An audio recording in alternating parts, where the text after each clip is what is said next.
Karibu sana kwa Mr. P the Hardware Master katika kipindi chetu cha namna ya kujifunza vitu na utengenezaji wa simu kiujumla. Leo nitazungumzia sana katika swala la components zinazoifanya simu yetu iwake na kukaa katika hali sahihi na katika mwongozo sahihi. Katika simu yetu tukienda katika circuit nzima, kutakuwa kuna vitu vifuatavyo ambavyo vitakuwa kuna capacitor,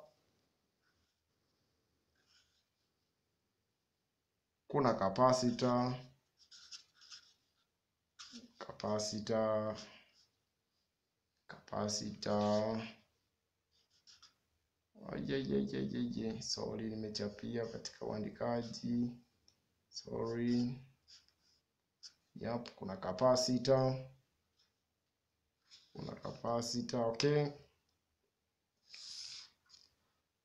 Pia tuna resistor, vitu ambavyo vina uwezo wa kukamilisha circuit yetu, yani vitu ambavyo unaviona kwenye circuit yetu ya simu kiujumla. Kuna resistor,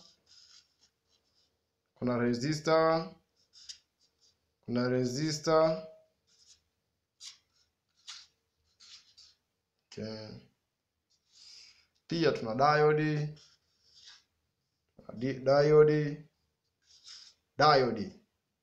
Hii ndo diode jina linavyoandikwa.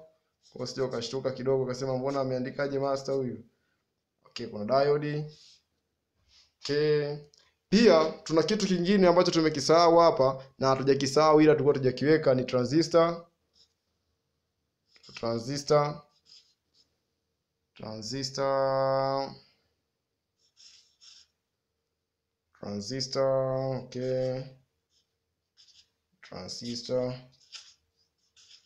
Okay. Pia tuna kitu kimoja ambacho pia tunakitumia, kingine kinaitwa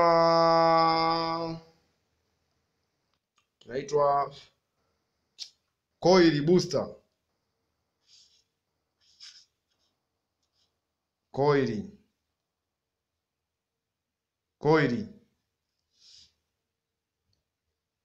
Na kuna kingine kitu kimoja kinaitwa inductor.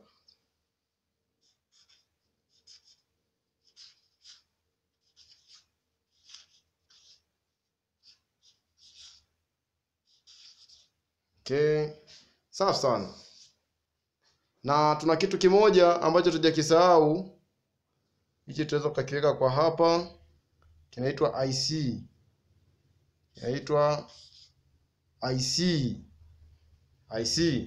Hii tuifanye namba ngapi? Namba 1, namba 2, namba 3, namba 4, namba 5, namba 6, hii namba 7. Okay? Tuko pamoja sana. Katika circuit nzima ya simu tutatumia vitu kama hivi, vitu 7, na pia kuna vingine zaidi nitaweza kuvielezea zaidi polepole. Na pia tumesahau kitu kimoja kinaitwa fuse.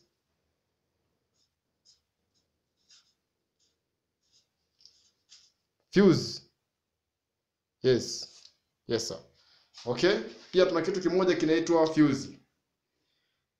Katika swala zima la resistor tunakuwa tunatumia kuna resistor design nyingi, na kuna diode design nyingi, na kuna transistor design nyingi, na pia tunatumia coil, na pia tunatumia inductor, na pia tunatumia capacitor, na kuna fuse, na kuna IC. Hivi ndio vitu ambavyo vinakamilisha mfumo mzima wa simu au wa circuit kiujumla katika vitu vya umeme, aidha kuanzia radio, TV pamoja na subwoofer, nini, kila kitu ya kifupi yani ambacho kinatumia umeme, kinachoweza kuconvert umeme, pia kinatumia vitu kama hivi vifuatavyo.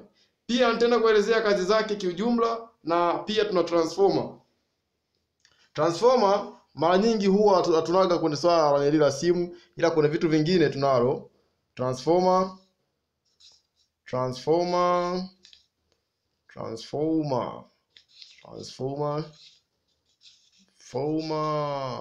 Okay. Elimu bure kwa wote. Itaeleweka, lakini nadhani namba 8, hii namba 9, hii namba 8, hii namba 9. Okay, hii namba 7. Sawa? tuko pamoja. Hii hapo ni transformer, lakini japokuwa nafasi nimeibana kidogo, ila nitaenda kuelezea kimoja baada ya kingine ili tupate kuelewana na tuweze kutambua kipi kinachohitajika. Katika circuit zote kiujumla, kitu cha kwanza kabisa ambacho tunaweza tukaanza nacho huwa kuna fuse. Kuna fuse. Kazi ya fuse huwa ni kupeleka umeme. Okay. Mchoro wa fuse ni kama huu hapa. Okay. Pap. Good. Nice. Sawa, tuko pamoja. Hii ni fuse. Hii ni resistor.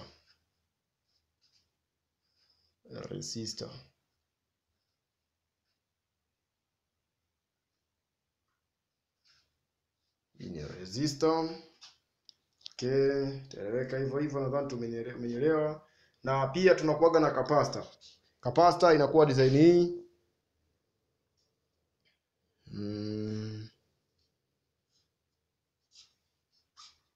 Okay.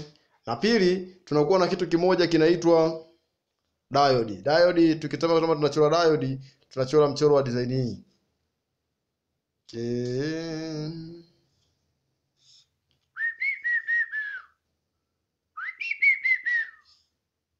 Safi, tuko pamoja sana.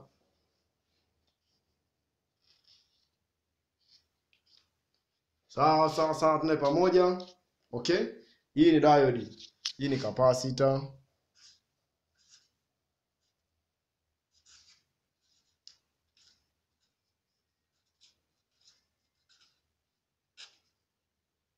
Diode.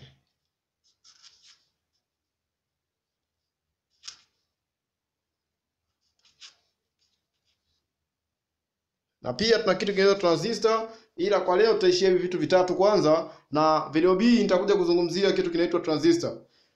Kijumla hii tuende wakati nitaenda kuzungumzia baadhi ya vitu kiujumla ili tupate kuelewana na tuende sambamba kuhusiana na vitu vyote hivyo kiujumla ambavyo viko hapo mbele. Na kazi zake ni zipi? Na leo tutazungumzia, itakuwa ni kipindi video A tutazungumzia baadhi ya vitu, na video B tutamaliza pia vitu vyote kiujumla, na tutakuja na video ambayo itaendelea na mambo mengine. Baada ya hapo ratiba zitaendelea polepole. Swala hilo, na tutakuja na video ya battery. Kuwa makini sana, tuwe pamoja wote mimi na wewe ili tuweze kuweka vitu sahihi na sawa katika swala kijumla. Shida yangu mimi wawepo mafundi, tuweze kutengeneza mafundi walio sahihi. Okay? Leo tunaenda kujifunza swala zima la resistor. Tunaanza kwanza na kitu kinaitwa resistor. Resistor ni kitu ambacho kina uwezo wa kutengeneza ukinzani katika swala zima la umeme. Na resistor katika swala zima la umeme huwa ina kazi ipasayo. Kazi yake ni kupunguza ukinzani. Resistor inapunguza ukinzani katika kitu cha umeme chochote kile, kiasi kwamba unaweza kawa labda umeme uliopo labda ni volti nyingi zaidi, au current yake ni kubwa sana, aidha basi ipo volti 200. Unahitaji utumie hata current ndogo, yani kiasi kwamba resistor ili kwamba labda hata ziwe volti, tufanye hata volti 100. Nadhani tunaelewana. Ziwe volti 100 au ziwe volti labda 150 au 140, tufanye hata 170. Unaweza kutumia resistor ikapunguza zile volti zingine na umeme ukaenda kwa kiwango unachokihitaji. Hapa panaweza pakawa panahitaji volti 5 na hapa kuna volti 10.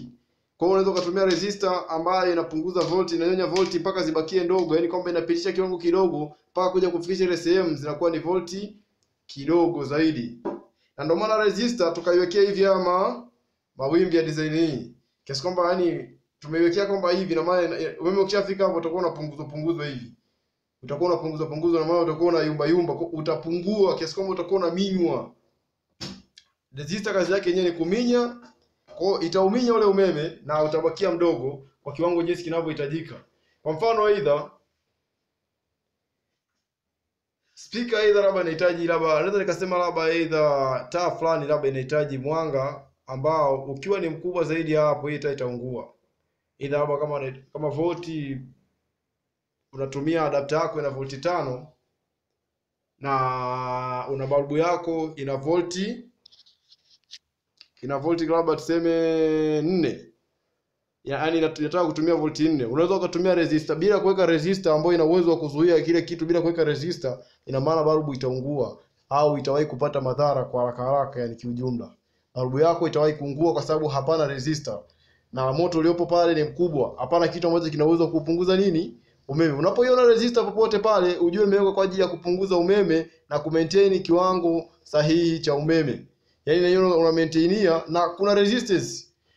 Resistance ni ile ukinzani ambao unatengenezwa na madhara, au either ukinzani ambao unatengenezwa na resistor kwa ajili ya kukamilisha kifaa husika kupeleka umeme kiwango sahihi kinachohitajika.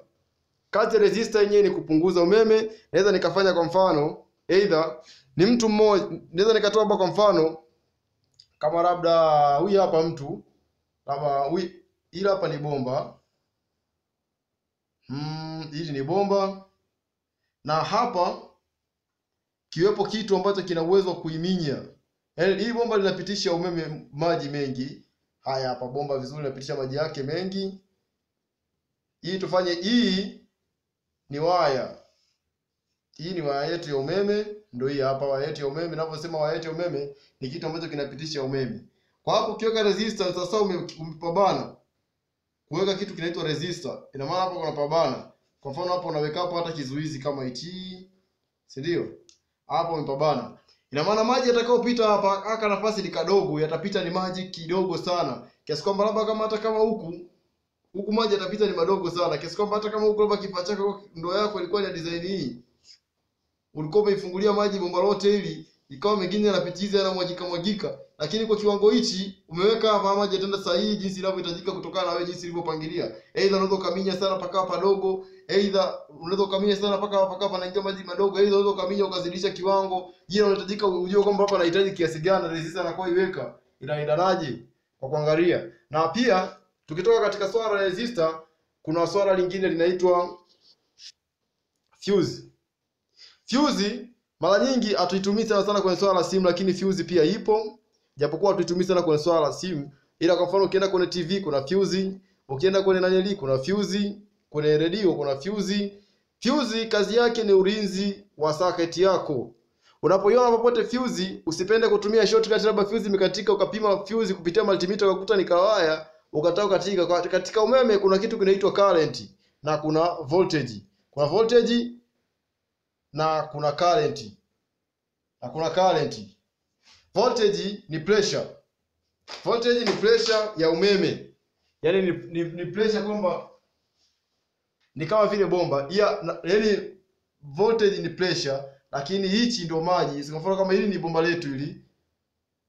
Voltage ni hii pressure, hapa sema hapo kuna pump. Ni pump hii. Yaani ni hii pump ambayo inasukuma hii nguvu ya umeme ije huku. Hii nguvu ya maji. Alafu hii current ni haya maji ambayo yaliomo ndani, yani ni mzigo uliomo. Kwa hiyo kuna current. Kwa fuse unapokuwa umeiweka fuse, umeweka fuse haina maana kwamba labda sisi ni kupenyesha tu sio ni fuse, ni kwamba umeme ukizidi, hichi kiwango ambacho kinahitajika kipite hapa kwenye hii fuse, kipite hapa. Kikazidi, kikawa kikubwa. Fuse ni kawaya kadogo sana. Ina maana kiwango tu kikiwa kikubwa. Kikiwa ni kikubwa sana cha current, yani maji yakiwa mengi, tufanye labda kabomba kawe ni kadogo haka. Ukikazidishia maji yakawa mengi zaidi, huwa kanapasuka. Sasa ndio kama fuse unaweka kabomba kadogo kiasi kwamba maji yasiende zaidi ya kiwango unachokihitaji huku mbele. Yaani huku mbele maji yawe madogo kwa kiwango unachokihitaji. Hata kama huku maji yametoka mengi kiasi, maji yanapokuja aje kwa kiwango sahihi, na akifika hapa yasizidi. Yakizidi tu basi hii pipe yako itapasuka kwa sababu pressure itakuwa imezidi, na pressure kizidi, voltage kizidi, pia ujue na maji yako yanazidi kwa sababu pressure imekuwa kubwa. Kwa maji yatakuja kwa wingi pia. Uzito utakuwa ni mkubwa sana. Na uzito ukiwa ni mkubwa, ina maana yani tayari bomba yako itashindwa pressure hii ya maji ambayo itatoka huku, kwa hiyo itapasuka. Hiyo ndio kazi ya fuse. Fuse kazi yake ni kama ulinzi. Ukiweka fuse unaweka kama vile ulinzi.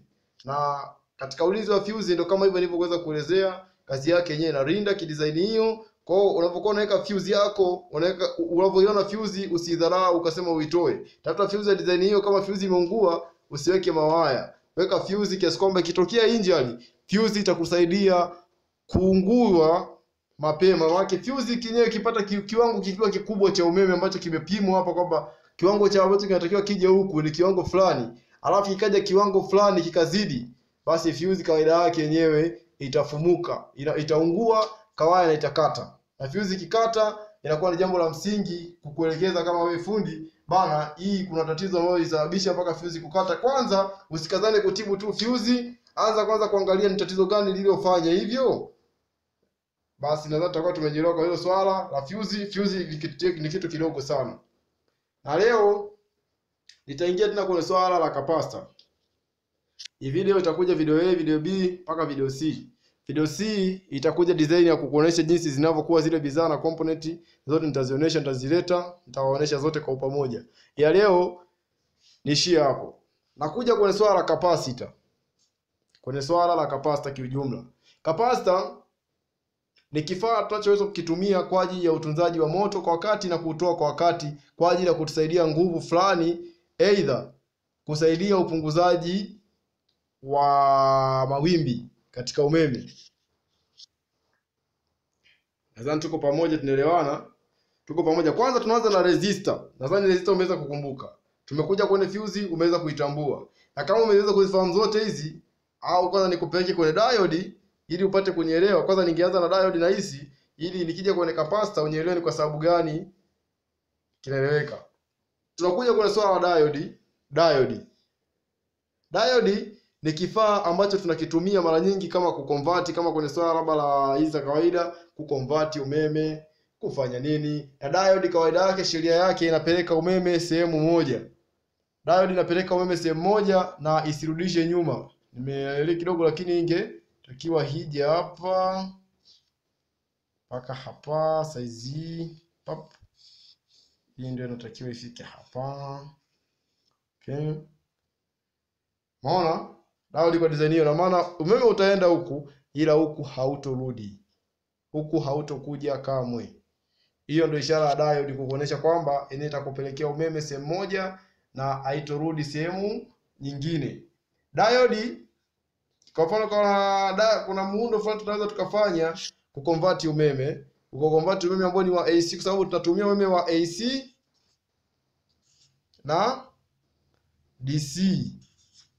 DC and alternating current and direct current. Alternating current and direct current. Alternating current ni umeme ambao unakuwa una mawimbi. Na direct current ni umeme ambao umenyooka. Alternating current, umeme huu unapatikana kama maeneo yenyewe kama hapa hivi.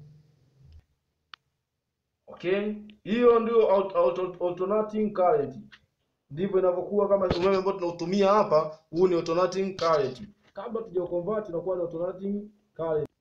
Tukija hapa huwa tuna tabia ya kuconvert umeme na kubadilisha katika hali fulani kuja katika hali fulani. Mara nyingi tunatumia diode na tunaziunganisha katika muundo wa rectifier.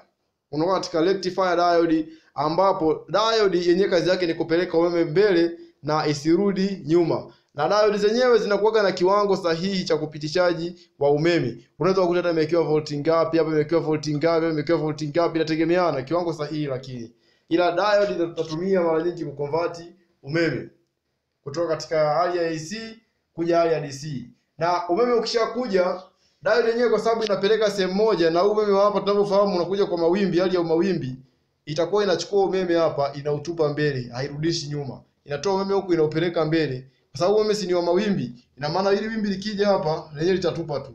Litatupa mbele. Na likishaitupa mbele, itatupa umeme ambao kiasi fulani umepungua hapo kwa mawimbi yamepungua. Hivyo tutaweka capacitor yetu.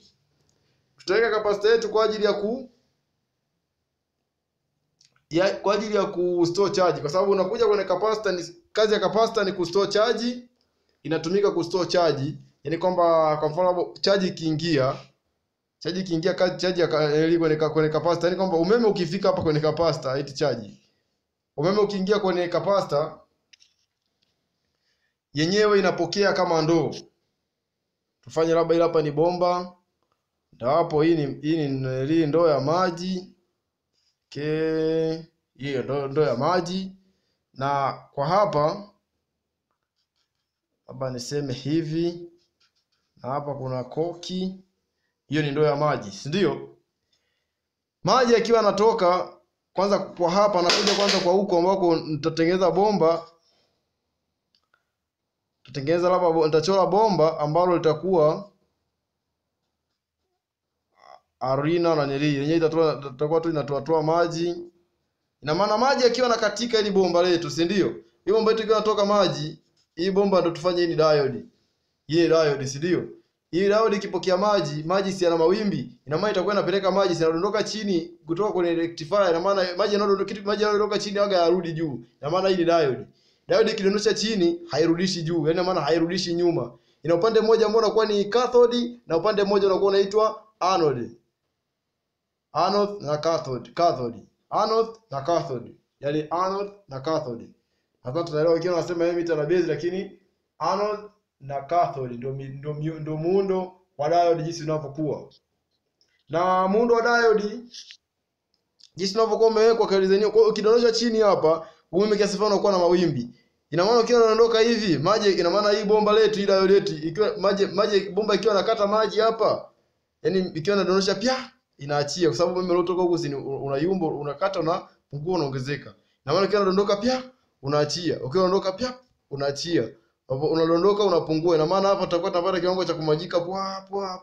Lakini tukafanya hivi kitu kimoja, tukatafuta ndoo katika ile bomba letu, tukaona maji yanakuwa yanamwagika, yanakata. Kwa hiyo hayafiki katika hali sahihi. Unaona? Hata sisi huko ambao sisi wapokeaji wa maji huku, tutakuwa tunapokea maji yanakatika, yanakuja. Yanakatika yanakuja. Kwa hiyo tukatafuta tenki ambao ndo kama ndoo yetu hii. Tukatafuta tenki kwa hapa chini. Hii ndio tenki letu ambao ndo kama ndoo yetu. Ina maana maji yakitoka huko juu moja kwa moja yataingia kwenye ndoo yetu. Na kiingia kwenye ndoo yetu yatajaa. Yakijaa kwa hapa chini tutaweka kuna tenki. Hii ndoo yetu tutaitoboa ka tenki na kwa kiwango kidogo ambacho tunakihitaji sisi, na yatakuwa yanatoka katika mtiririko ulio sahihi. Ina maana hii ndoo yetu ikimwaga maji yatakuwa yameshafika kuanzia juu hapa. Ina maana hii ndoo itakuwa imejaa.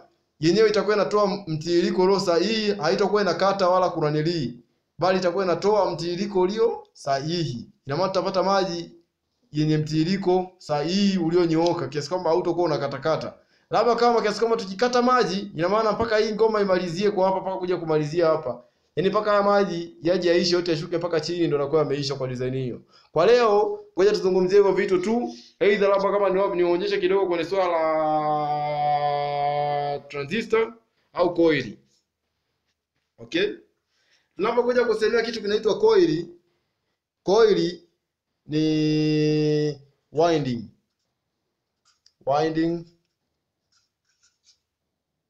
Okay? Coil ni winding. Na hapo tutakuja kurudi kwenye swala la umeme, kitu kinaitwa electromagnetic force, EMF. Somo hili nahisi itakuwa kidogo ni refu, kwa sababu coil kazi yake ni kuboost umeme. Mara nyingi kuna coil ambazo zinatengenezwa kwa ajili ya upunguzaji, na coil mara nyingi kazi yake ni kuboost umeme, kukuza kiwango cha umeme, kutengeneza joto na kutengeneza usumaku. Ina maana coil inatengeneza usumaku. Na tunapokuja kufahamu sehemu yoyote yenye usumaku, ambapo na hata inductor hii pia ina usumaku waga, lakini hata inductor naweza nikaicombine humu pia. Popote pale penye usumaku, basi umeme wetu waga unaongezeka. Popote pale pakiwa pana usumaku, ukiweka umeme, waya yenye umeme, basi ule umeme waga unaongezewa, lazima uongezewe, boostiwe. Hiyo ni kitu ambao iko reality kwa swala kabisa la umeme. Kwa unapokuwa unaweka, kwa mfano hapa kuna usumaku. Yaani huu uwanja pote umejaza mausumaku. Ukipitisha waya wa umeme, huu waya wa umeme huo unaongezewa nguvu maradufu. Kutokana na mizunguko, kutokana na nguvu iliyopo pale ya usumaku. Je, inalinganaje na joto? Umelisoma? Kwa hiyo tutakuja kupata coil, kazi yake yenyewe ni kuboost umeme. Lakini capacitor tulikuja kupata yenyewe inapokea moto kutoka kwenye fuse, inatunza, yani inajaa. Kwa sababu capacitor ikipokea tu moto yenyewe inajaa, alafu inaendeleza kuflow moto katika kiwango sahihi. Yaani kama imepangiliwa labda itoe volt ngapi, haiwezi kazidisha. Capacitor inatoka katika kiwango sahihi, na unakuta labda capacitor labda imeandikwa UF F1, UF F1. Hiyo inaitwa unit of farad of farad. Yaani hii farad kwa wengine tunasema ni microfarad, si ndio? Lakini unit of farad, yani uwezo wa farad. Umenisoma? Yani unit ni ujazo, kiwango cha farad. Yani ni kiwango cha farad. Farad ni nini? Farad ni kitu kimoja ambacho kinaitwa labda tuseme ni capacitance. Ni capacitance, yani ule uwezo ambao unatunzika. Capacitance ni ule uwezo ambao unatunzika ambao mule ndani, yani ule uwezo wake wa kutunza. Ina maana kwamba farad hii UF unaweza kukuta UF F1, hicho ni kiwango kwamba ina uwezo wa kutunza umeme mpaka kiwango cha labda UF F1, hiyo unit of farad F1. Unaona? Naweza kutunza unit of farad ni kama F1 au unit of farad 100 au unit of farad 50 au UF1, yani unakuta kiwango chake kinatunza kidogo. Ukikuta UF2 na kuna sehemu utakuta umekuandikia voltage. Kwa mfano kwa vitu vikubwa utakuta umekuandikia voltage labda volt 5, si ndio? Kila ni kiwango, labda unaweza kusema labda hii volt 5, ina maana ametoa kiwango kwamba hii capacitor inatakiwa iweke sehemu ambapo panaanzia volt 3, volt 4. Ikizidi sana ni 5, lakini na penyewe itakuwa inazidiwa. Ila asilimia kubwa iko kwenye volt 3, volt ngapi, kiasi kwamba yenyewe ukizidisha hapo ni zaidi, na maana unaruhusu umeme uingie pressure ambayo hairuhusi katika kiwango cha capacitor yako. Capacitor yako utaiua na itakufa, kwa haitoendana na uwezo kuweza kuranili. Kuna sehemu zingine panahitaji capacitance ndogo, yani UF ndogo, kiasi kwamba umeme wake pale hauhitajiki ukaemo sana. Ila umeme wa pale unahitajika utoke kwa speed. Kwa hiyo ataweka capacitor ambayo ina UF ndogo kiasi kwamba umeme usikaemo sana, umeme usikaemo sana kiasi kwamba ukifika tu pale upitilize, yani upunguze tu zile bumps na upitilize. Kwa capacitor tunaitumia kwa ajili ya kunyoosha umeme wetu utoke katika hali ya mawimbi na kwenda katika hali ya direct kabisa. Yaani ili upate direct kabisa, yani iliyonyooka zaidi, lazima capacitor iwepo. Diode itaconvert kweli, itachukua umeme wa AC na itaubadilisha, utakuja katika hali fulani ambayo kidogo utakuwa unakaa mawimbi. Lakini ikishaubadilisha ukawa katika design hii, utabidi utumie capacitor kwa ajili ya kunyoosha moto umeme huu unyooke. Na capacitor nitaelezea vizuri kwenye swala la video namba 2. Na swala hili naweza nikasema kwamba kuna inductor bado sijakwambia vizuri, coil bado sijakuelezea vizuri zaidi, na diode pia bado sijakuelezea vizuri zaidi, japo nimekuelezea kiufupi, na resistor nimekuelezea kiufupi, na capacitor nimekuelezea pia, ila bado utakuja nazo zaidi kiasi kwamba nitakuja nikuonesha na matumizi na namna ya kuzitumia ili upate kuelewa zaidi katika video B. Ila ukijua hivi vitu ndivyo kazi zake, mtu asikutishe. Na transistor ina uwezo wa ku react kama diode, lakini haiwezi ka react kama diode. Ni vitu viwili tofauti, kwa sababu haiwezi kufanya conversion ambayo inafanya diode ni kubwa sana. Kwa hiyo bado naweza kusema transistor tunaitumia kama switch. Transistor pia na yenyewe ina collector, emitter na base. Yaani ina collector, ina C collector, emitter na base. Nasoma hiyo ndo siri ya capacitor. Kwa ndugu yangu, kuna sehemu hapo panapitisha umeme, kuna sehemu hapo ni ground, kuna sehemu panapitisha panapeleka huku, lakini capacitor mchoro wake inakuwa design hii. Capacitor ila hii tutaelezea siku nyingine, lakini sorry kidogo nitakuonyesha. Pap. Naweza nikasema pap. Sorry kidogo. Sorry kidogo nimechanganya kidogo. Hii itabidi nielezee siku nyingine, naona time nayo imeshakubali. Ila ukumbuke capacitor inafanya kutunza moto na kuutoa kwa wakati. Kwa hiyo inatunza moto, inaingiza moto na kuutoa kwa wakati. Ndio maana kwenye upande wa simu utakuta kuna capacitor ambazo zimekaa swala la battery. Ikipiga shoti inagusanisha hapa pote hizi component. Ila pia nitafundisha namna ya kutoa shoti, kwa wepesi, namna ya kufanya nini, namna ya kuchunguza simu tatizo liko sehemu gani, na namna ya kusolve matatizo mbalimbali katika njia moja. Na kuna njia ambazo zinaweza kusolve matatizo mbalimbali, kwa sababu simu nyingi zinaharibika kutokana na ukinzani, ruzi. Na ruzi za simu uzibaji wake sio kuziba kama unaziba LED, kama unaziba TV. Kwa hiyo utatumia kuziba ruzi kwa njia ya kupiga moto kiujumla, lakini tuachane na hayo yote. Kuna IC namba 7. IC ni component ambazo tunafahamu kwamba hivi vitu unaweza kusema kwamba kuna IC ya chaji, kuna IC ya mtandao, ama kuna IC ya power, kuna IC ya nini, kuna IC ya muziki, kuna IC ya kila kitu. Ila vyote tutaenda kuvielezea siku ya kesho. Karibu sana kwenye kipindi chetu, tutaweza kuelezea siku ya kesho. Kwa leo naomba niishie hapo juu ya capacitors na ni vifaa vingine kwa jumla. Hizi kiujumla ukisema hivi vingine karibia vyote hapa, tuseme kuanzia hapa, kuanzia capacitor, resistor, diode, transistor na tuseme capacitor, resistor, diode na transistor, hizo ni semiconductors. Hizo ni semiconductors. Kwa maana ukisikia mtu akwambia semiconductor ni hivi vitu, ina maana ni material ambayo yametengeneza hizi. Ina maana semiconductor ni vifaa ambavyo vimetengenezwa na semiconductors. Kwa mfano hapo kuna semiconductors, diode, semiconductor, resistor, semiconductor, transistor, coil. Hii mara nyingi ni tunatumia sana electromagnetic tuseme. Hii ni electromagnetic. Ila ipo siku tutawafundisha kazi ya electromagnetic ambayo itakuwa ni kesho au kesho kutwa. Kwa hiyo hichi kipindi kitakuwa kirefu kiasi chake. Japokuwa unajua mwanzo itakuwa ni ngumu kunielewa, ila nikitoa video B utaweza kunielewa zaidi. Kuwa nami, ungana nami Mr. P, the Hardware Master. Nahitaji uwe fundi na uwe fundi bora, nikutakia kazi njema.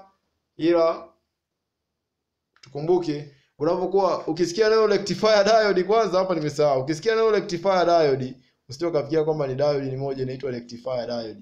Rectifier diode ni muunganiko wa diode. Kwa mfano kuna bridge diode, kuna ni diode, lakini rectifier diode ni muunganiko wa diode ili kutengeneza kitu fulani kwa ajili ya kazi fulani.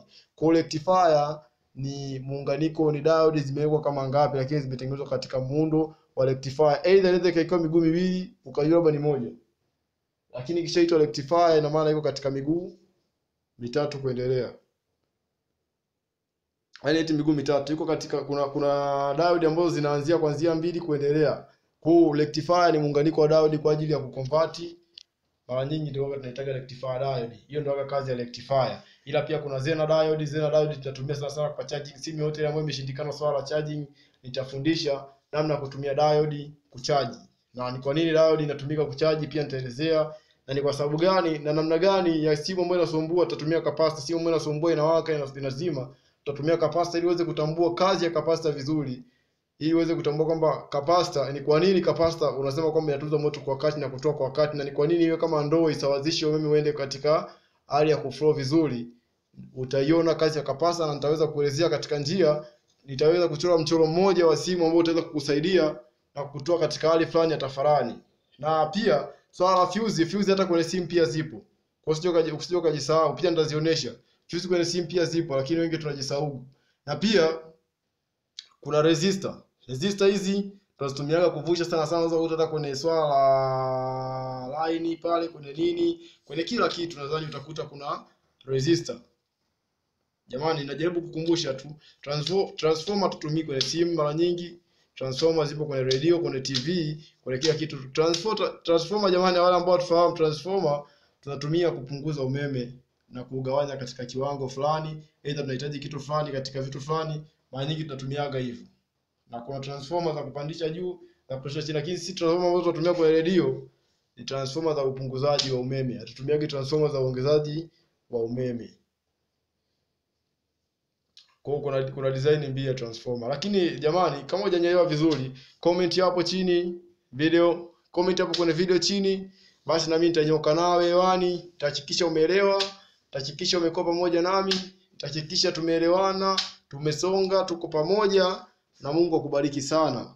Karibu sana na unakaribishwa tena na tena na tena katika kipindi cha Mr. P, the Hardware Master. Karibu sana, unakaribishwa.